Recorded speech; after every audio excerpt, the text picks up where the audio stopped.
যে আত্মীয়টাকে দইরা ওই প্রেসিডেন্টকে একটু সুপারিশ করা যায়, স্যার অন্যায় করে ফেলছে, ভুল করে ফেলছে, স্যার গরিব মানুষ, স্যার তার 4-5টা বাচ্চা কাচ্চা আছে, তার একটু মাফ করে দিলেই ভালো হয়। আমি জানি না আপনাদেরকে বুঝাইতে পারতেছি কিনা। স্যার মাফ করে দিলে ভালো হয়, সেখানে কিন্তু স্যার এতদিন পর্যন্ত মামলা কোর্টে চলছে, সেই কোর্টের মধ্যে মামলার যিনি বাদী তার উকিল যে সমস্ত দলিল পেশ করেছেন এইগুলি সব সত্য নয়, সব মিথ্যা। তার সত্য হলো এইটা প্রেসিডেন্টের কাছে খাটবে না, প্রেসিডেন্টের কাছে বলতে হবে স্যার দূষিত ঠিকই, আপনি ইচ্ছা করলে। কোর্টের দরকার ছিল উকিল, প্রেসিডেন্টের কাছে যখন গেছে তখন সেখানে দরকার হলো সুপারিশকারী। কি সুপারিশকারী? কেন? কোর্টের যিনি তিনি হলেন জজ, তিনি হলেন বিচারক, তার সামনে দলিল আদিল্লা পেশ করতে হবে। আর যখন প্রেসিডেন্টের কাছে গেছে তখন সেখানে সুপারিশকারী পেশ করতে হবে। তার কারণ হলো প্রেসিডেন্ট হলো মালিক। প্রেসিডেন্ট কি? মালিক। মালিকের কাছে চলে সুপারিশ, আর বিচারকের কাছে চলে উকিল। কথা বলেন ও আমার ভাইরা। চূড়ান্ত বিচার হবে হাসরের ময়দানে।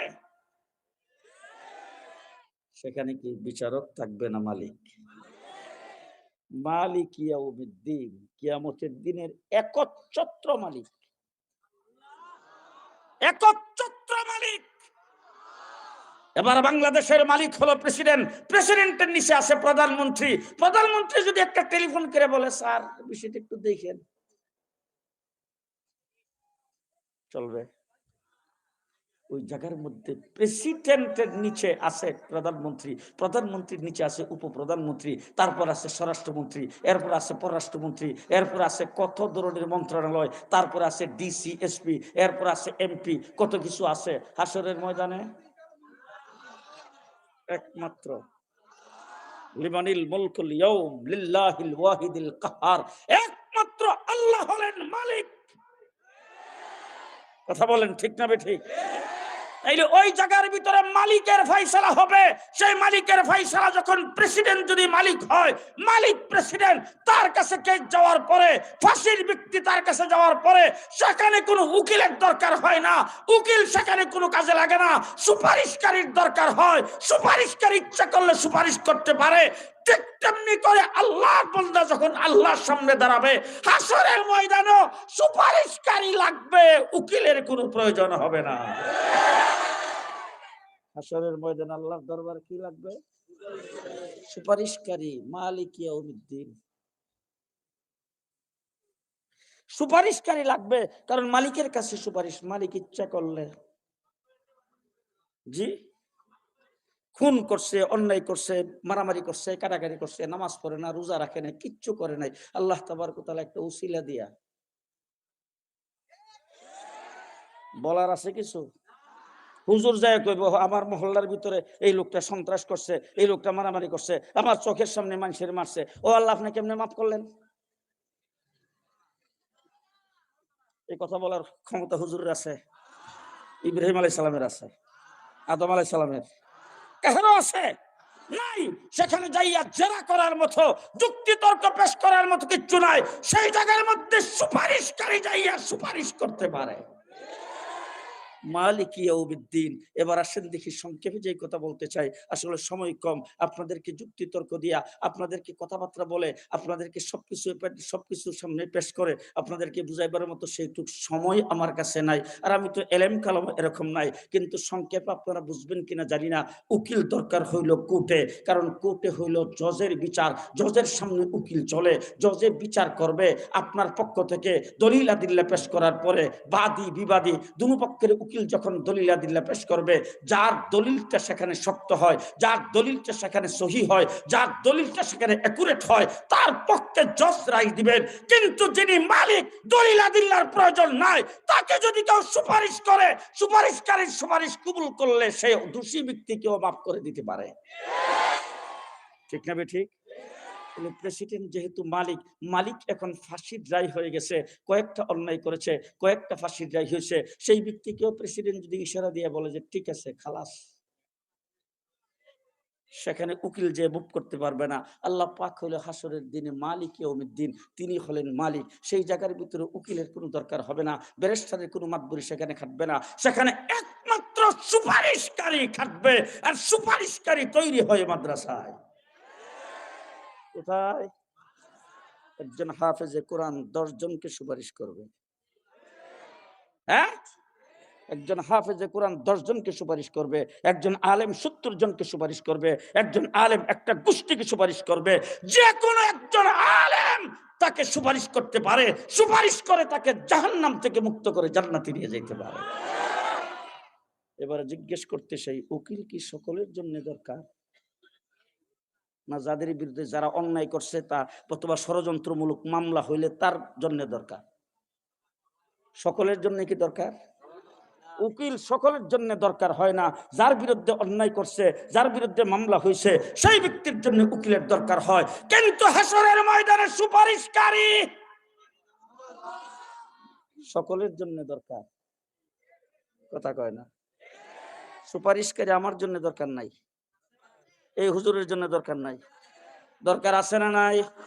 খুব ভালো করে জানিয়ে রাখেন, আলেম ওলামায়ে কেরামকে সাক্ষী রেখে বলে যাচ্ছি, আদম আলাইহিস সালাম থেকে শুরু করে ঈসা আলাইহিস সালাম পর্যন্ত যত নবী পৃথিবীতে আগমন করেছেন, সমস্ত নবীর হাসরের ময়দানে সুপারিশকারী হবেন আমার নবী মুহাম্মদুর রাসূলুল্লাহ। তাহলে হাসরের ময়দানের মালিক কে? আল্লাহ। সেই মালিকের কাছে উকিলের যুক্তি খাটবে, উকিলের তর্ক খাটবে, উকিল সেখানে যে দলিল দিলে খাটবে। সেই জায়গার ভিতরে একমাত্র সুপারিশকারীর দরকার হবে। সুপারিশকারী মাদ্রাসায় তৈরি হয়, হাফেজে কোরআন মাদ্রাসায় তৈরি হয়, আলেম মাদ্রাসায় তৈরি হয়, তারা হবে হাসরের ময়দানে সুপারিশকারী। আল্লাহ তাবারক ওয়া তাআলা মাদ্রাসাকে কবুল করুন, আমাদের জন্য নাজাতের জরিয়া বানায় দেন, আমাদের সকলের জন্য সুপারিশকারী হিসেবে আল্লাহ কবুল করুন। আমার বন্ধুগণ, পরিষ্কার শেষ কথা আপনাদের সামনে বলে যাচ্ছি, কথাটা খুব ভালো করে মনে রেখেন। আমরা মুসলমান, দেশটা মুসলমানদের, আমরা এই দেশে ইসলাম নিয়ে থাকতে চাই। যারা দাঁড়ায় রয়েছে কথা কয় না, আমরা এই দেশে ইসলাম নিয়ে থাকতে চাই, আমরা এই দেশে ইসলাম নিয়ে থাকতে চাই। কথা বলেন ঠিক না বেঠিক? ইসলাম নিয়ে আমরা থাকতে চাই। ইসলামের ভিতরে কেউ কোনো কিছু ঢুকাইতে পারবে না, ইসলাম থেকে কেউ কোনো কিছু বের করতে পারবে না, ইসলাম থেকে কিছু বাদ দিতে পারবে না, ইসলামকে বাড়াইবার জন্য কেউ কোনো কিছু ঢুকাইতে পারবে না, ইসলাম নিয়ে কেউ কটূক্তি করতে পারবে না, ইসলামের উপর কোনো ব্যক্তি আঘাত করতে পারবে না। সে আঘাত যদি করে, বাংলাদেশের প্রতি যদি কেউ ব্যক্তি আঘাত করে, স্বাধীনতার উপর আঘাত করে, স্বাধীনতা বিরোধী কেউ কোনো ব্যক্তি যদি থাকে, তার বিরুদ্ধে সংগ্রাম করে সেনাবাহিনী, নৌবাহিনী, বিমান বাহিনী, দেশের ভিতরে যদি কোনো ব্যক্তি দেশটাকে অস্থিতিশীল করার জন্য চুরি দাড়ি মারামারি কাটাকাটি করে, তার বিরুদ্ধে অ্যাকশন নেই পুলিশ। ঠিক তেমনি করে দ্বীন ইসলামের উপরে কেউ আক্রমণ করলে তার বিরুদ্ধে কথা বলবে সেনাবাহিনী, উলামায়ে কেরাম। উলামায়ে কেরাম হলো দ্বীন ইসলামের সেনাবাহিনী। ঠিক না বেঠিক? ঠিক না বেঠিক?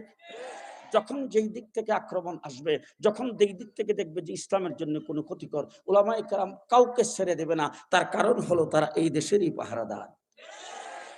আমার বন্ধুগণ, এই জন্য যখন যে অবস্থা আসে, সেই অবস্থায় আমাদের বুজুর্গানে দিন কোনো বাতিলকে ছাড় দেয় নাই।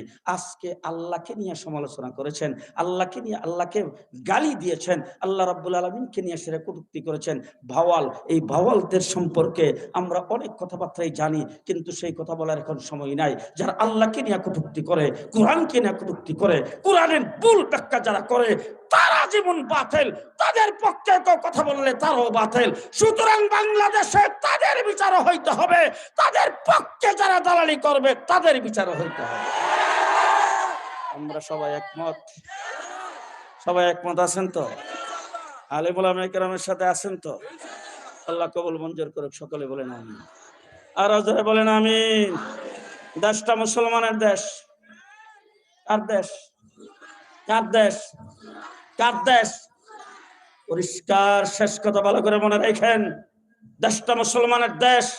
মাওলানা মুফতি মাহবুবুল্লাহ সাহেব আপনাদের মহল্লার সন্তান, তিনি বেশ কিছু মাদ্রাসায় হাদিস পড়ান, তিনি জমিয়ত উলামা ইসলামের সাথে সংযোগ, তিনি এই দেশের আন্দোলন সংগ্রামের সাথে সংযোগ, এই দেশের সমস্ত বাতিলের বিরুদ্ধে তিনি সবসময় কথা বলেন। তিনি হিন্দু, বুদ্ধ, খ্রিস্টান তারা যদি কোনো ষড়যন্ত্র করে তার বিরুদ্ধে তিনি সেখানে যাইও কথা বলেন। তিনি যেমন বলেন তার পূর্বপুরুষরা বলতেন, তার উস্তাদ বলতেন, এইভাবে আমরা বলেই যাচ্ছি। সুতরাং বাংলাদেশে কওমি মাদ্রাসাগুলো, গোটা বাংলাদেশের অন্তত ৯৮টা মসজিদের ইমাম আমরা এই দেশে সহিহ ইসলাম প্রতিষ্ঠা করতে চাই। যারা পূজা মণ্ডপে যায় বলবে পূজা আর রোজা তাদের সেই বাতিল ইসলাম, তাদের সেই মডার্ন ইসলাম, তাদের সেই কল্যাণ রাষ্ট্র আমরা কায়েম করতে চাই না। আমরা মদিনার ইসলাম কায়েম করতে চাই। আমাদের ইসলাম কোন ইসলাম? আমরা